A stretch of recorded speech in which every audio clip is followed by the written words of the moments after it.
It is a treat for me, and I think it's going to be a treat for you, and it's certainly special for all of us. Ali Velshi is CNN's chief business correspondent and host, excuse me, host of Your Dollars, CNN's weekend business roundtable, as well as a regular contributor and anchor for issue number 1, the network's in-depth coverage initiative. Based in New York, though often in the field, Ali Velshi is the U.S. crises correspondent. Whether it's a bailout, a financial collapse, Enron, Hurricane Katrina, whatever, he's there and he's on the spot. He recently hosted The Turnaround, CNN's small business improvement show.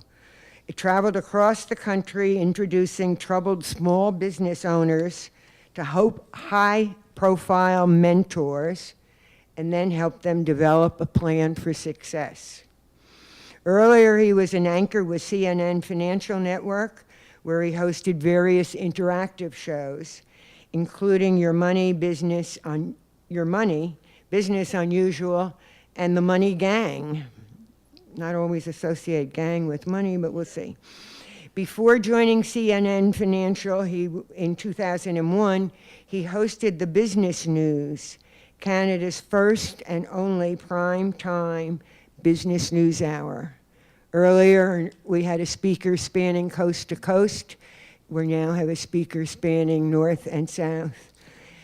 Born in Kenya, raised in Toronto, Velshi graduated from Queen's University in Canada with a degree in religion. He recently released a book, Give Me My Money Back, Your Guide to Beating Financial Crisis. Ali Velshi. Thank you so much. Can you actually hear me? I've got this other mic on, so I don't really have to stand there. Thank you so much for your kind introduction. I wish I weren't the crisis correspondent. The problem is when you see me on TV, things aren't always that good. We're trying to change that. Jon Stewart called me the hairless prophet of doom last year, and I'm trying to live that reputation down a little bit.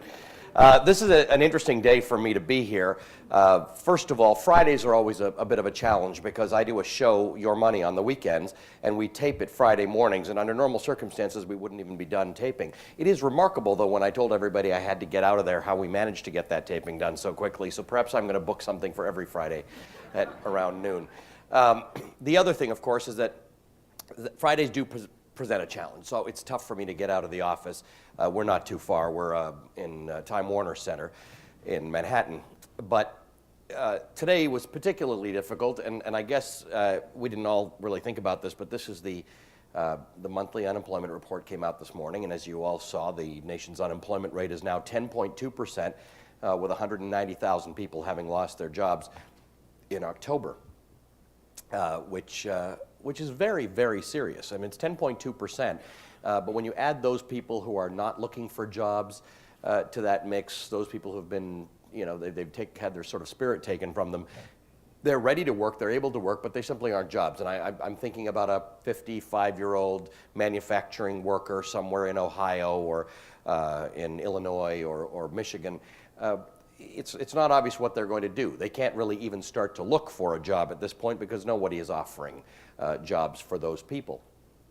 And when you add up all these other people, really, a lot of people tell me, well, 10% unemployment means 90% of the population is working. That's just not true. In fact, the percentage of the population who works is 59% roughly, about 60%. And if you look at real unemployment numbers, you're looking at closer to probably about 16 or 17% is really what the number is. And then there are a whole bunch of people who are in jobs that they are only in because of benefits, or they're only able to work part-time without benefits when in fact they need benefits. And then you break it down several other ways. And you will find that some people will have referred to this recession as a man session. Men have a much higher unemployment rate than women do in this country, largely because men have been in those jobs that have been heavily decimated, those industries like construction and manufacturing. Women have been in industries where we've seen greater growth, particularly healthcare and education. So nobody's celebrating the gains. It's not that there are real gains for women. It's that there have been real losses for men. But interestingly enough, right about now is the first time in history, and I mean now meaning November, it's the first time in history that women form a greater part of the workforce in America than men. That has a number of implications to it in terms of business and finance. But let me give you a couple other breakdowns about how unemployment looks in the United States. So it's worse for men than it is for women. It is substantially worse for people of color than it is for white Americans. African American unemployment is about 50% higher than the average unemployment in the United States. And when you add up that it's worse for men and it's worse for African Americans men, the potential to be unemployed, or the statistic there is just substantially higher. So it's not even. It's not even across the country. It's not just that people are all getting affected the same way. If you are part of a group or a demographic that had greater unemployment going into this recession, it has actually, the statistics have affected you disproportionately, not in proportion to what things were. So bad all around. Now, here's something interesting. So the unemployment rate's 10%, 10.2%. If you do not have a high school education, your unemployment rate is more than double that. If you do not have a high school education but you are available to work. So if you don't have a high school education because you're still in high school, that doesn't count. If you have any kind of undergraduate education, a degree of some sort, your unemployment rate is half of the national average. It's 5%. And the further your education level, the higher your education level, the lower your unemployment rate. So that's kind of interesting in that we have a lot of conversations about my degree's not getting me a job, I'm unemployed. The statistics indicate that your degree does get you a job. Your education does get you a job. Now, can we marry everybody's specific education with the jobs that we have out there? No, we can't, and I'm not sure we want to. I'm not sure that we want everybody who was an auto worker who can't get a job becoming a nurse. That's just not how an effective society and economy works. But if you are an auto worker and you're out of work, I can tell you that nursing, and in fact, every aspect of healthcare is available to you, that it is the fastest growing and healthiest part of our economy. Education is another area where jobs are and will continue to be available.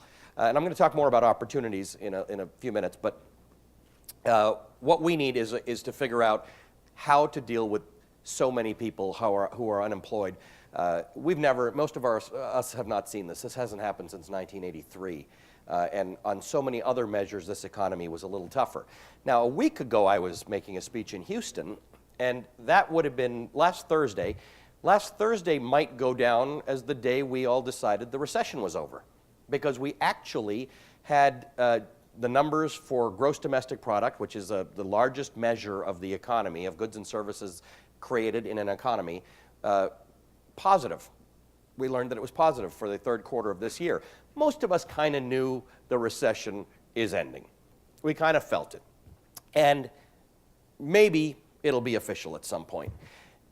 Saying that, and I don't say this a lot on TV, because saying that makes you seem a little out of touch with the reality that is going on out in America, which is why I ride around on that bus. I'm about to head out again in about a month for another trip on the bus. We go out to different parts of the country. We spend usually about a week, drive about 1,000 miles, and go to suburbs and exurbs and industrial towns and farming villages,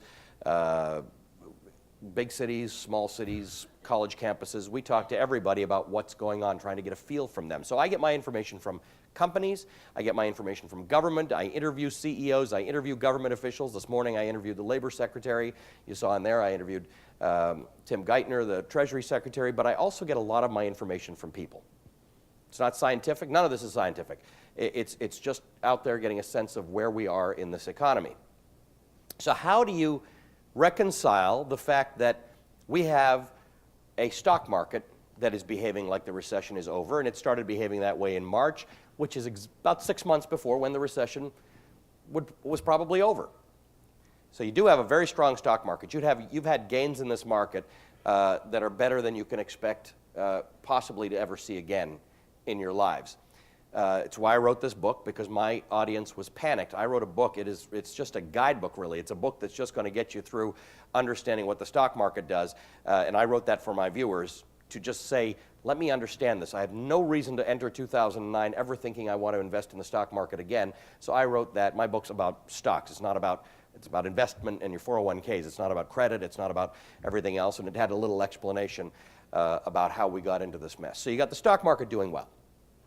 You have the housing market probably stabilizing. I say probably because prices will probably go down on a national level over the next year again. The most recent prediction we have is that prices on a national level will go down about 11%. I don't happen to believe that. I think it won't be anywhere close to that, but I also think that for most people, prices on a national level don't matter, like gasoline prices on a national level, they don't matter. The issue is what's happening in your environment. In this environment here, for instance, prices are stabilizing and actually starting to go up.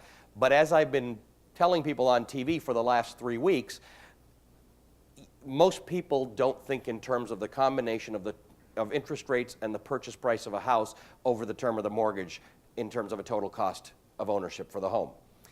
And we've been running those numbers constantly. We do them every day, every time a new piece of data comes in. So every time we know of an adjustment to interest rates or a new prediction about where house prices are going to go, we enter the data into our software and we come up with when the best time is to buy a house. And it is absolutely now. The combination of low interest rates and low home prices make this the right time to buy. And I'll tell you why, because I don't know whether home prices will go down in 2010. I don't know whether they'll go up in this area.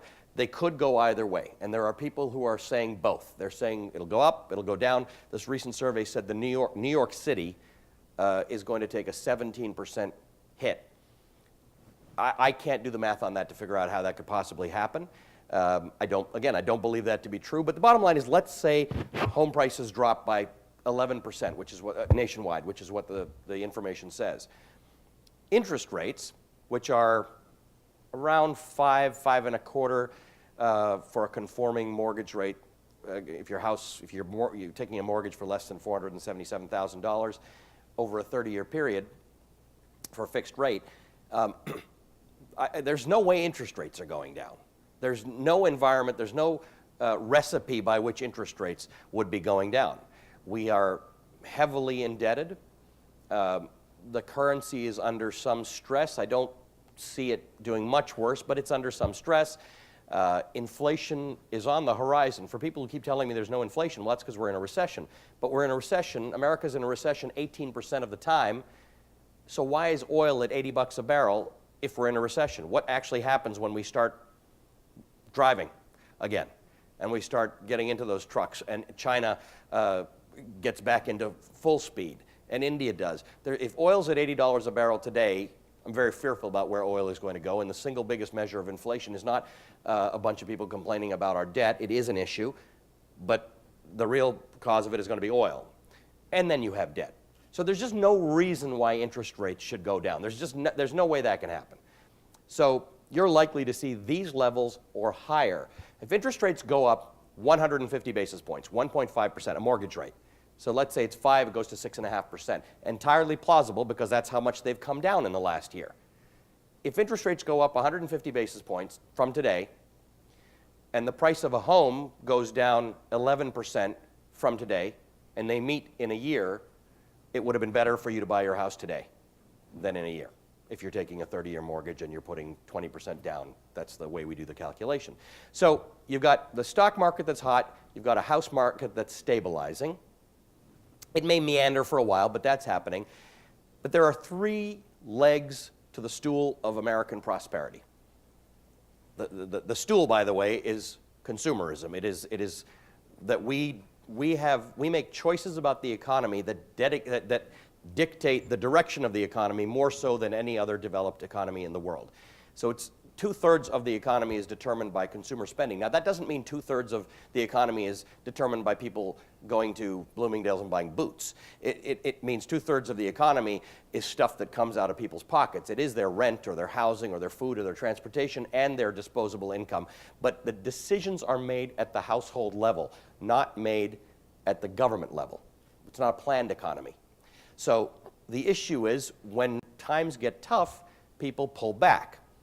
And this is where we are. The only way to not have people pull back is to have a few of those legs of the stool fastened tightly. The market, the value of your investments going up. That's the one leg. The value of your investments or your savings for your future or for your children's education or for your retirement increasing at a rate greater than inflation. That's number one, markets. Number two, the value of your property, your assets growing at a rate that is higher, faster than your cost of owning that home. So number two is your home value going up. Number three is the value of your wage, your income going up at a rate that is faster than the cost of living. So those three things have to happen. Two of those three things can happen. For a lot of the young people in this room, until last year, they probably only lived in a world where all three of those things happened. We have got an entire generation of people who think the stock market goes up, your house prices go up, and your wages go up because we live in a low unemployment world. That is gone. So the reality is that third piece, that third leg of the stool is still missing. And every day like today, once a month on a Friday, we get this news about unemployment. And it wasn't terrible that we lost 190,000 jobs, but it just to stay at equilibrium. So if we got into this recession, we were at 5% unemployment, 4.9% back in December of 2007. Just to stay at that level, we would have needed to create every month 100 to 150,000 jobs a month. So you need more than 1 million jobs created every year just to keep level, because there are all these extra people who graduate from school and enter the workforce. More people enter than leave on a monthly basis in America. More people enter the workforce than retire, basically, is how you retire or die. That's the math. So you actually have to grow jobs every month. And we're minus. So where we would have loved to have had 150,000 jobs created in October, we lost almost 200. So we're down another 350. That's the way we have to look at this. That's why this is such a serious problem.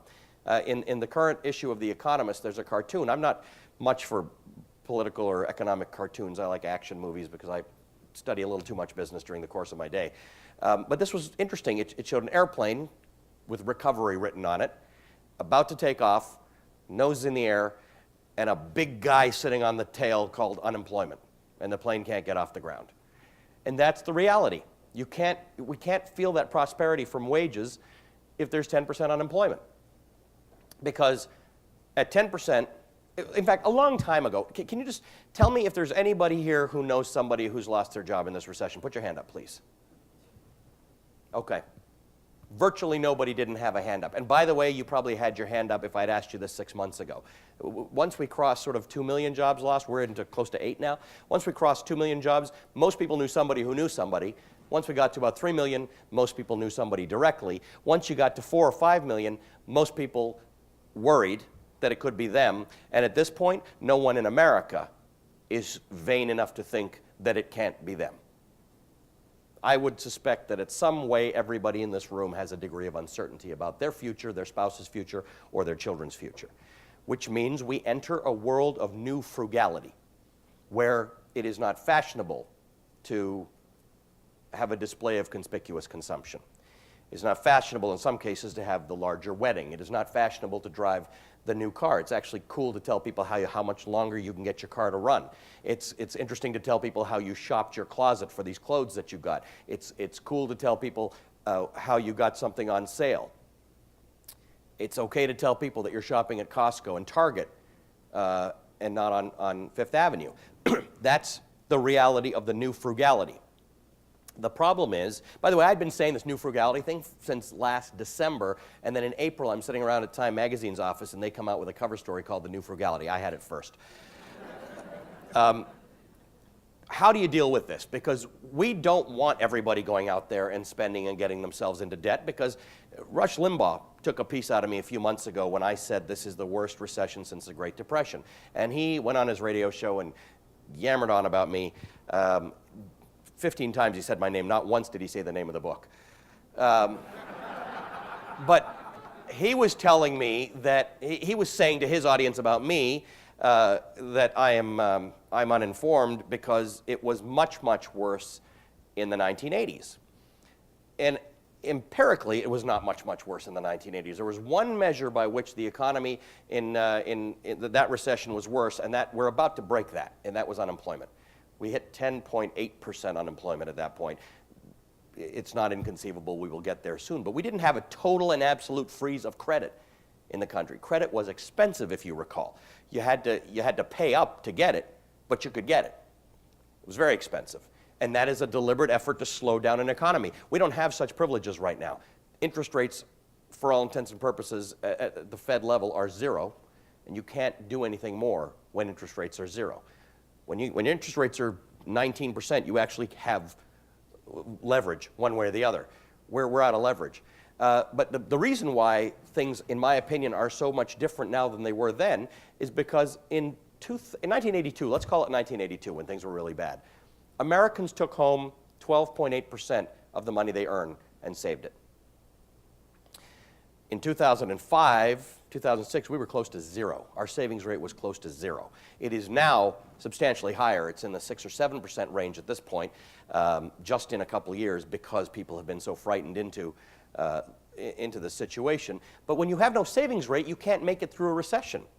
Everybody knows recessions end, and everybody knows there's opportunity on the other side of a recession as jobs grow and as property values start to increase. But if you don't have the money to get from one end to the other, you can't prosper. And that's why this one was as bad as it was, because Americans were living, in many cases, hand to mouth and then lost their jobs. It's a very unusual recession. Never in history has a recession been kicked off by a housing crisis.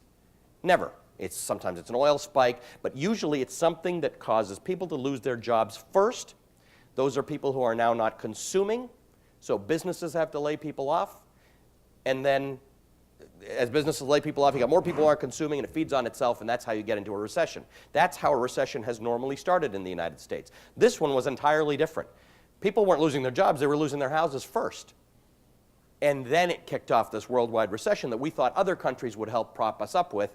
We thought they'll all keep on buying. We didn't realize that, I suppose if you're an American, it probably should have made you very proud that America is so central to the world that, in fact, the world could not survive if America was in a recession. And that's badge of honor, badge of shame, whichever way you want to look at it. America is still the most central economy in the entire world, and the world could not manage around this situation. So we got the world into a recession.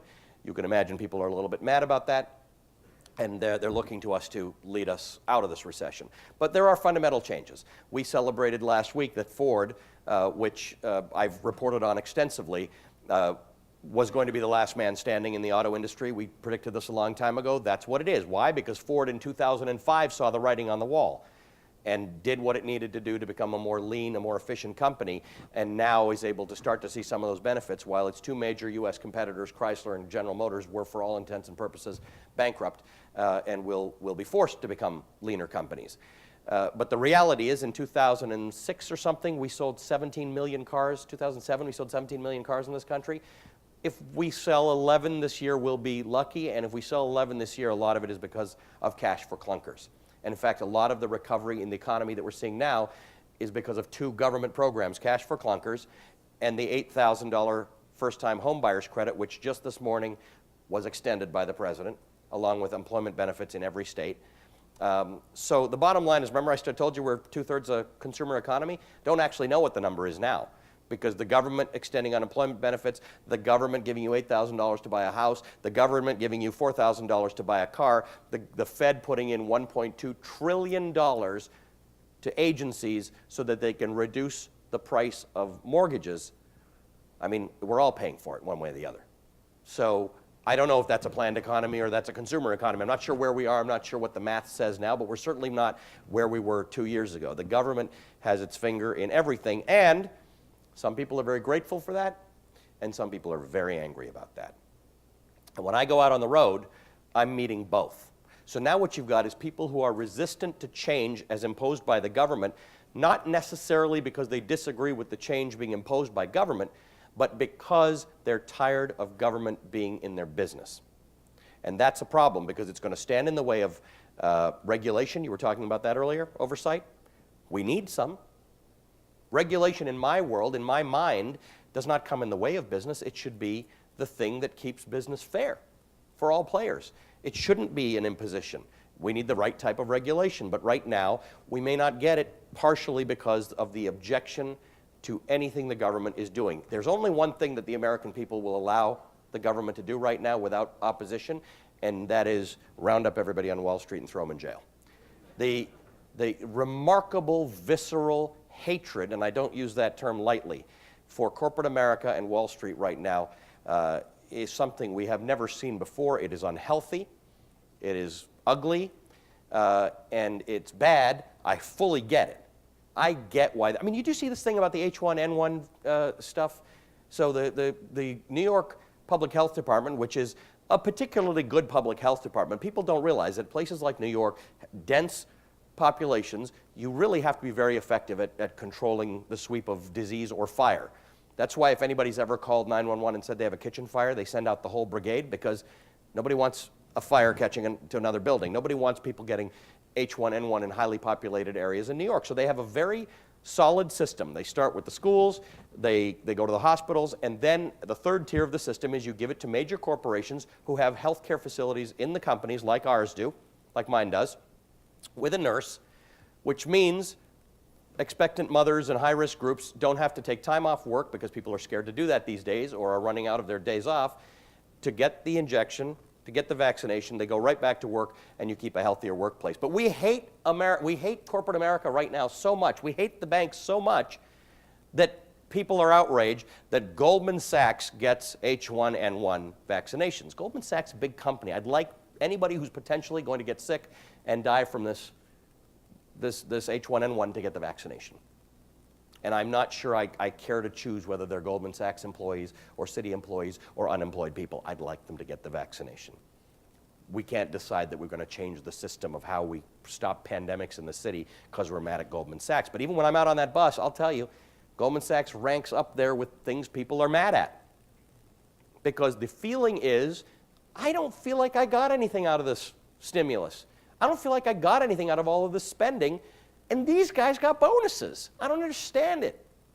And I hate to sound like an apologist by saying it's kind of the structure, it's the way they get paid, but it does, as I said to the Treasury Secretary, it's tone deafness. It's very strange that Wall Street has not been aggressive about the idea that, oh, you know what, we need to have a little mea culpa here, and we need to look like we're doing something that changes things. There really was that tone deafness, so it sort of forced the government's hand. The government took a shot across the bow, and it was really quite satisfying for a lot of our viewers.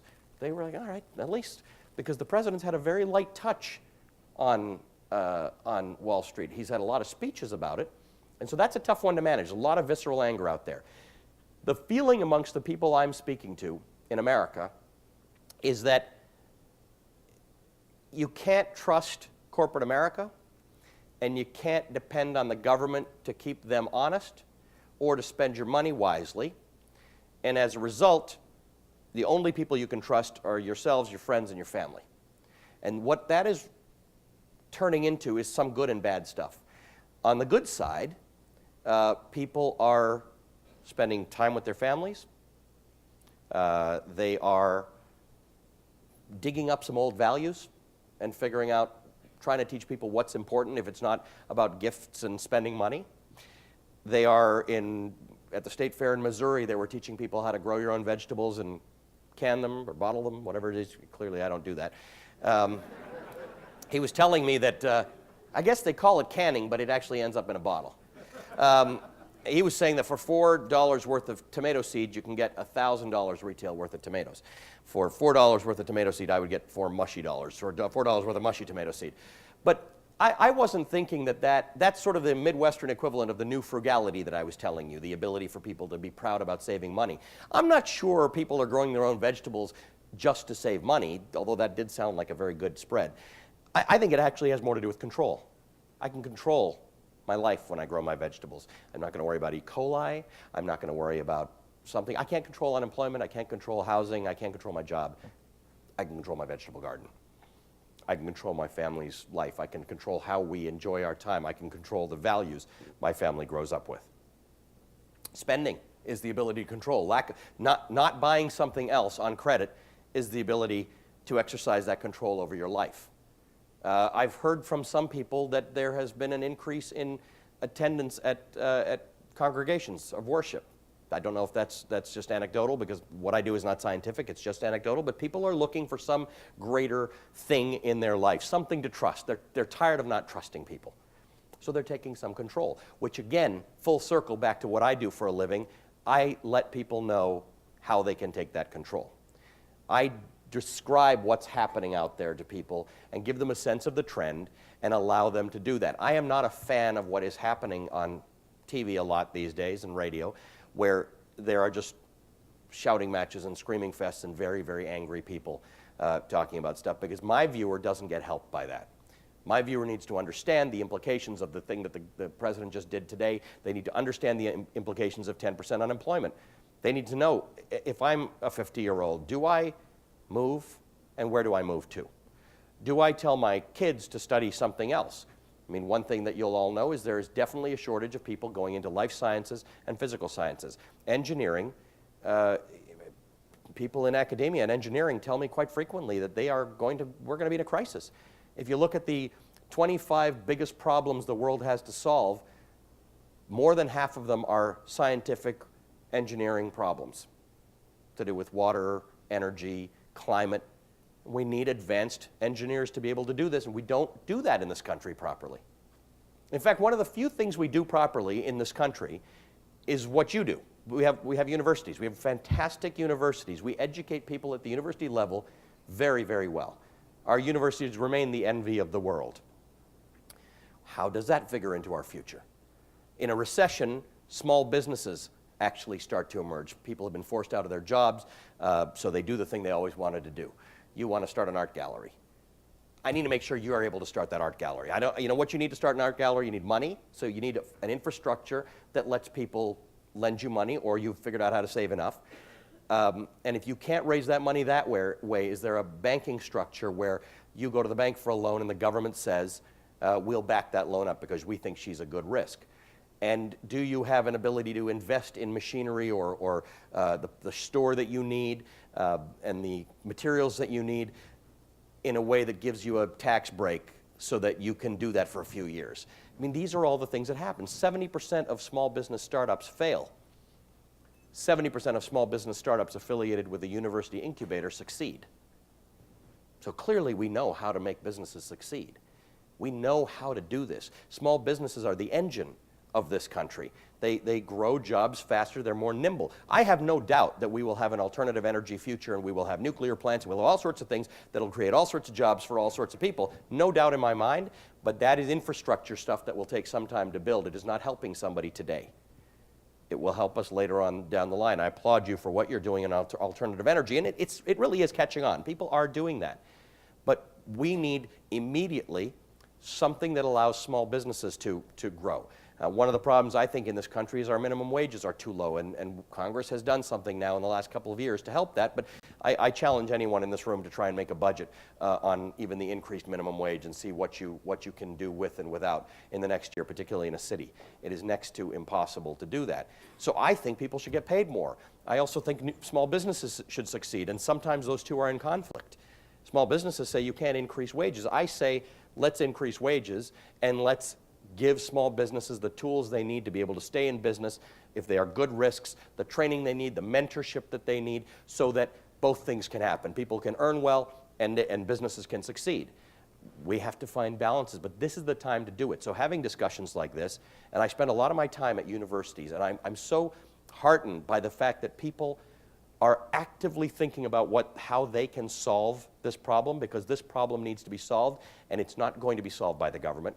And it's not necessarily going to be solved by corporate America, although corporate America will be the employers that we need. So that's the challenge that we have got right now. I'll tell you one last story. I cover hurricanes. Not quite sure how I got involved in that business, but years ago, Hurricane Katrina was coming in, and everybody wanted to know why oil prices were going up. And there's a really logical explanation for that, and that is if you drill in the Gulf of Mexico, you do so in exchange for leases from the government that guarantee you will not pollute it, and that if there's a storm coming, you've got to secure the rig and the hole in a way that will not allow spillage into the ocean. Plus, they don't really want workers on these rigs when a hurricane comes in. It's not just the government, it's the oil companies. So you've got to start to evacuate these rigs, and some of them are hundreds of miles into the Gulf, and you need to get helicopters to bring them in, and there aren't enough helicopters to bring everybody in, so this has to be done over the course of a few days, which means, you know, as far in advance as you know of a hurricane, if you've got a few days' notice, you've got to lock up. It's a great process to watch. They've got to seal these things up and then evacuate. So I went out to a rig in the Gulf of Mexico on the Friday before Hurricane Katrina hit in 2005.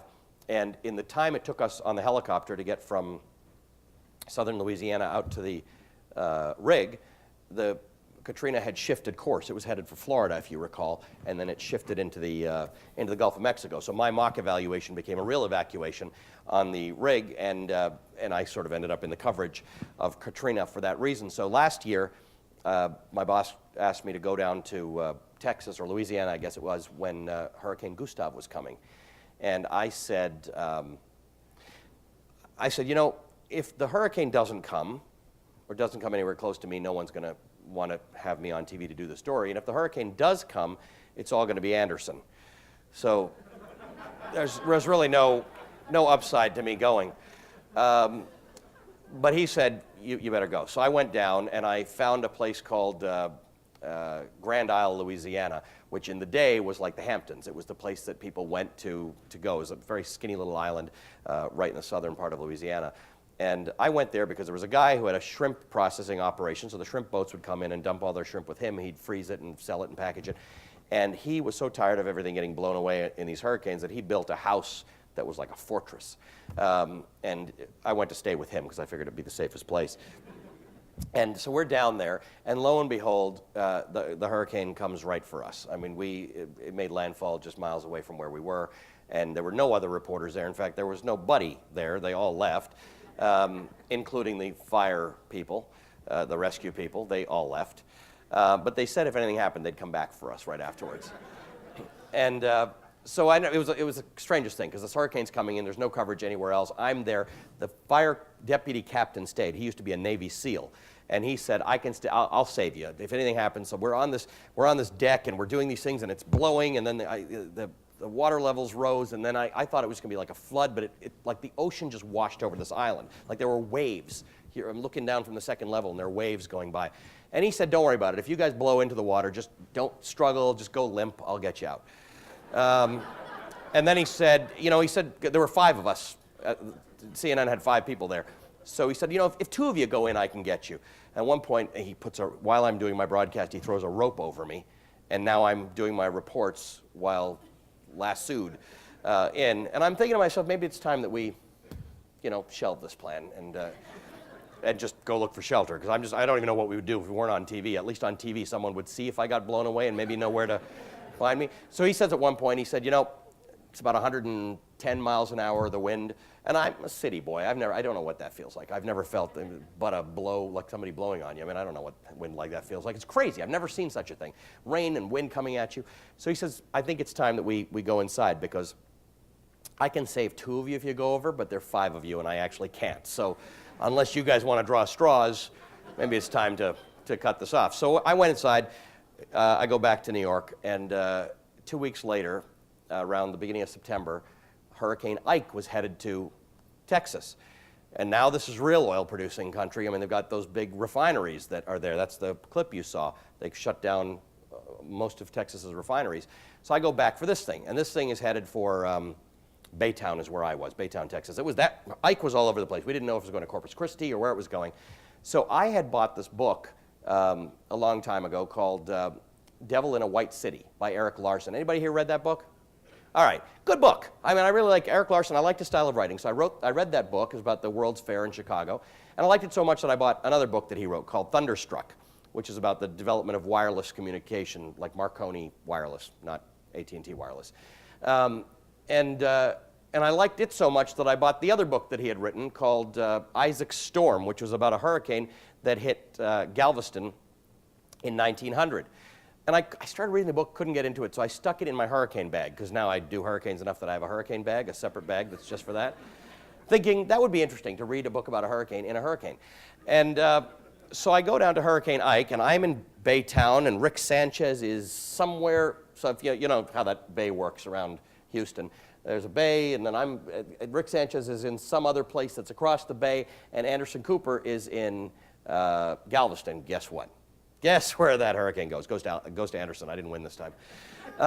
So because Anderson's in Galveston, and Galveston's getting pummeled, I'm reading this book all night because I'm not on TV as much. I'm on maybe twice or three times an hour. The story's not sort of where I am. It's pretty bad where I am, but it's really headed for him. And I'm reading this book, and it's fascinating. So 108 years to the day after the worst natural disaster in American history, this hurricane is headed to Galveston. I couldn't believe this. And I'm reading all about how in 1900, 8,000 people died in this hurricane because the U.S. Postal Service at the time, they're not a sponsor, are they? The U.S. Postal Service at the time was responsible for hurricane preparedness and warning. Not entirely sure why that was the case. I think it was because they had outposts all over the place. And they were getting a bad rap from people because they kept warning people about hurricanes, and then the hurricanes wouldn't materialize, and people would say, you know, I packed up my house, and I schlepped my family out, and it cost me money. So they got into this whole thing about not really being alarmist. They didn't want to really tell people. So meanwhile, this hurricane has swept over Cuba. This is in 1900. It swept over Cuba, done a lot of damage. The Cubans are telling the Americans by telegraph, I'm telling you guys, this is the big one. It's coming. And the Americans are not telling people in Galveston. So 8,000 people died. And then last year in the hurricane, one person died. And that was one person who went to the beach to watch the hurricane come in. That we can't do anything about. But the difference, and this was all going through my mind in the last year, the difference was forecasting. The difference was we were able, in 2008, we know where a hurricane's coming. We don't know exactly where it's going to make landfall, and it could be pretty wild, but the fact is we generally know, and we are trying to learn better from the examples of Katrina, how to get people to prepare and tell them it is way better to be wrong about the hurricane not coming and have packed up your house and your family than to have been wrong about, you know, thinking that it wasn't going to hit you. And I thought about this, and I thought this is exactly what happened to our economy. If a year ago, instead of having the president and the Fed chief and the Treasury secretary on TV relentlessly telling you that the economy is fundamentally strong, they were telling you, this is kind of dodgy. This is a problem. You need to protect yourselves. It would have slowed the economy down. They would have been blamed for talking the economy down. They would have been blamed for giving bad news and not being cheerleaders, and a whole lot more people would have a whole lot more money today than they had, and a whole lot of people would still be in their homes. If the banks had made the right decision, I remember when they first started all this round of foreclosures, and I was thinking, maybe they should negotiate more with the home buyers, try and keep them in the house, because they're going to get stuck with a whole lot of houses that are going to be of no value. And I mean, I have a degree in religion. I have a degree in religion. In October 2007, I said this economy is not fundamentally strong because the consumer is being weakened. I have a degree in religion, and I said it doesn't make sense that the government wouldn't do more with the banks to say, let's renegotiate mortgages and try and keep people, capitalize what's outstanding and try and keep people in their homes, because this is just going to spiral out of control. Apparently, they don't listen to guys with religion degrees. But this is the issue. So the place we're in right now today is, as last week with the GDP, how do you talk about this on TV in a way that does not talk the economy down? We get people telling us all the time, it's all the media telling us how bad it is, and without being cheerleaders for it. Because if you're cheerleaders for it, you overlook the things you need to hold people's feet to the fire about and say this needs to be fixed. And that's the world in which we live. The constant challenge about being honest, not tiring people, not depressing people, but telling them honestly what the trends are and what's going to happen. That's what I try and do here. I'm going to be around. I'm going to take your questions right now. I'm going to be around if anybody wants to buy the book. I'm going to sign it. But thank you for all that you're doing for the theme of this gathering, to really think about how we can all do things for ourselves and how we can help the communities in which we live. So I appreciate that. Thank you.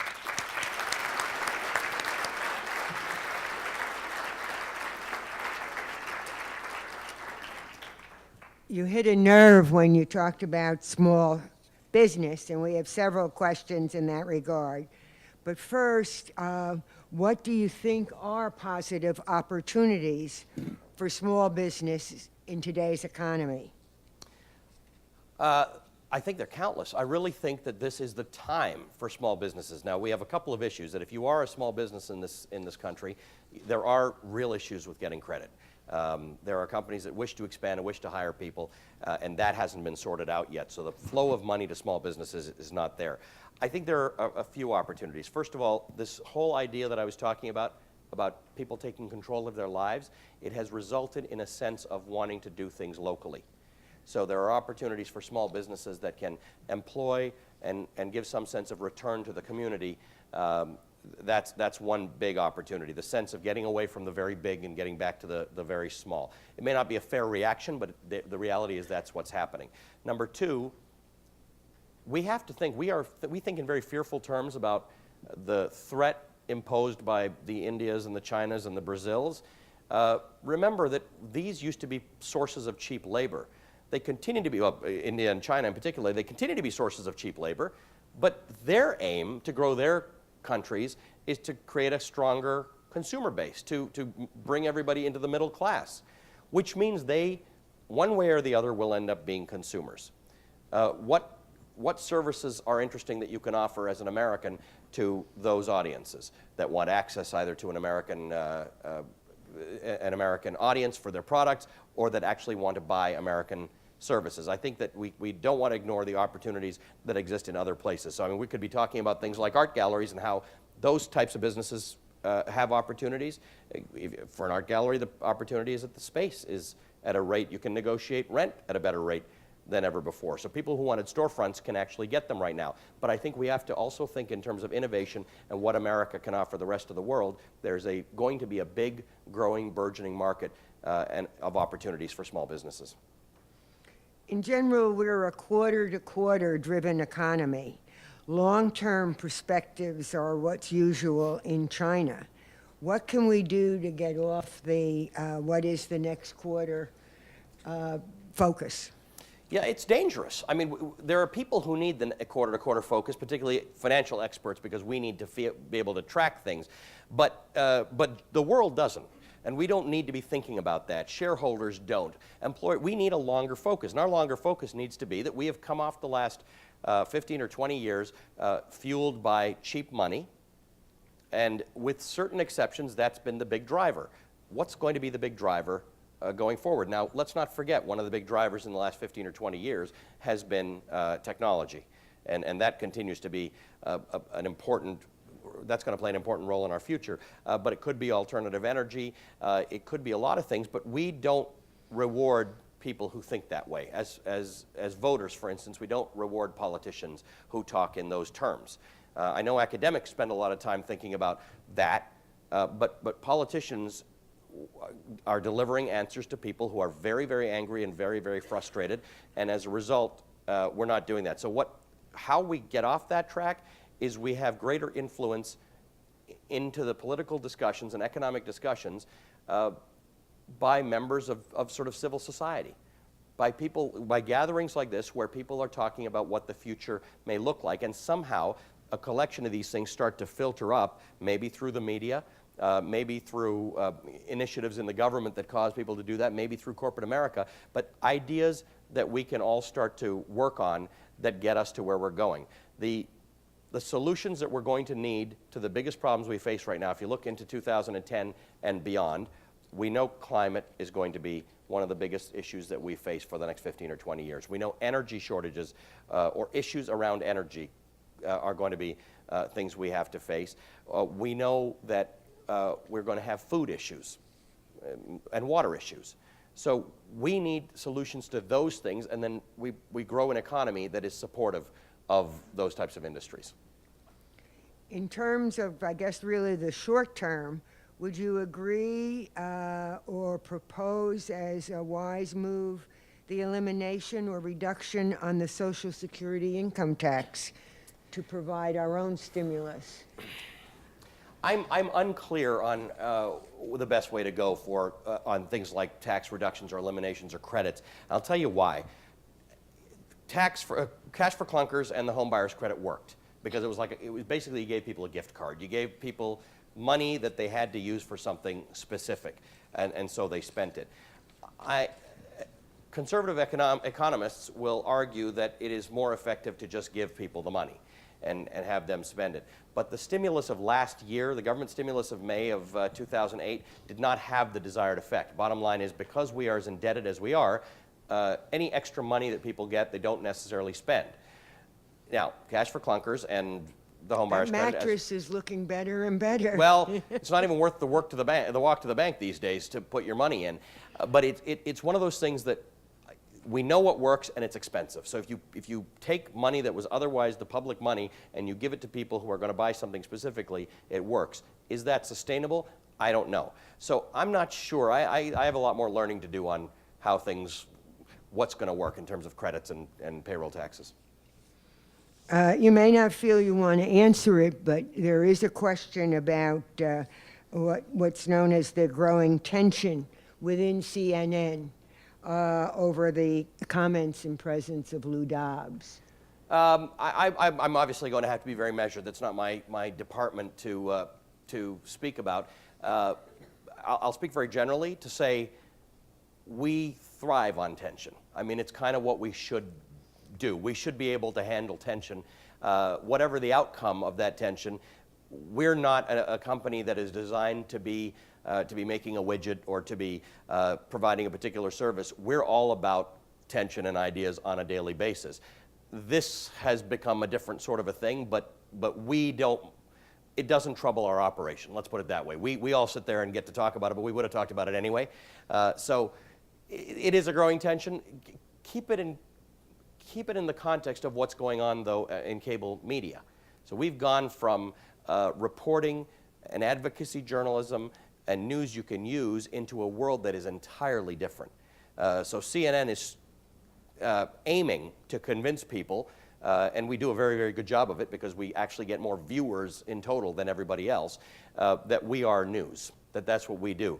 And that's where some of that tension comes in, because there are our opponents on either side, our competitors on either side, seem to not be interested in necessarily sending that same message out. They are saying we are something else. We are commentators, we're smart, we're informed, but we are advocates. So there's a larger tension, and then we've got this little tension inside. Well, I think you'll all agree that he has been most generous with his time. I hope you noticed that he said he would be around during lunch for anyone who would like to sign his book. I personally thank you for your comments and your frankness. I think we all enjoy listening to you, and so please, a big hand for Mr. Velshi. Thank you.